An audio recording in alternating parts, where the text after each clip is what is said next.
Hello and welcome to Makula. Today, we're going to walk you through how you can use the Insights module to generate reports. Just keep an eye on performance, service performance, and also make informed decisions looking at how your team is performing. To create a report, simply click Create Report. Select the entity that you'd like to create this report by. Let's say we want to create a report on work orders. And once you're in, just start applying filters. Let's say I want to see all work orders of certain types, for instance, service requests or spare part orders that are from, let's say, a specific company. And let's say this is Amber.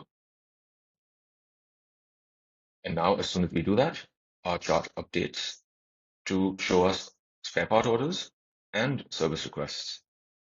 Now, what we can also do is we view this data in different formats like this. We've got pie charts. We've got simple numbers, which will just give you a single number for the number of work orders that meet these criteria. And also, we can see exactly those work orders with the underlying data that then fulfill these criteria. Here, what I can do is, of course, there is scroll here because it fetches all the fields from these work orders, but I can toggle on or off certain fields that I either want or don't want in my table. And let's say I remove work order title, and as you can see, that has disappeared from here now. Once you do this, you can give your report a name,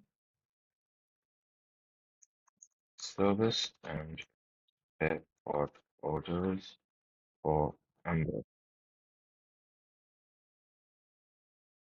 And you can save the report.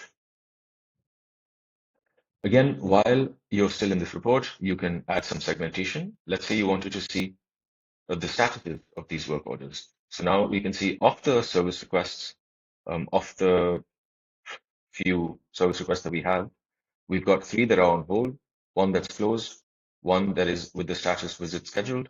We've got 23 with an open status and 1 with a visit planned status. At the same time, the 3 spare part orders that we have from Amber, all 3 are open. You can create more reports based on the entity that you select, whether it was companies, assets, or work orders, as in this case. And yes, you can, of course, save these changes, go back to your dashboard, and this appears here. Of course, this will keep updating as more and more data populates your system, so that you always have accurate reporting for all the charts that you've created. That's all for the Insights module. If there's anything else that you're looking for help on, feel free to check out our other videos. Thank you.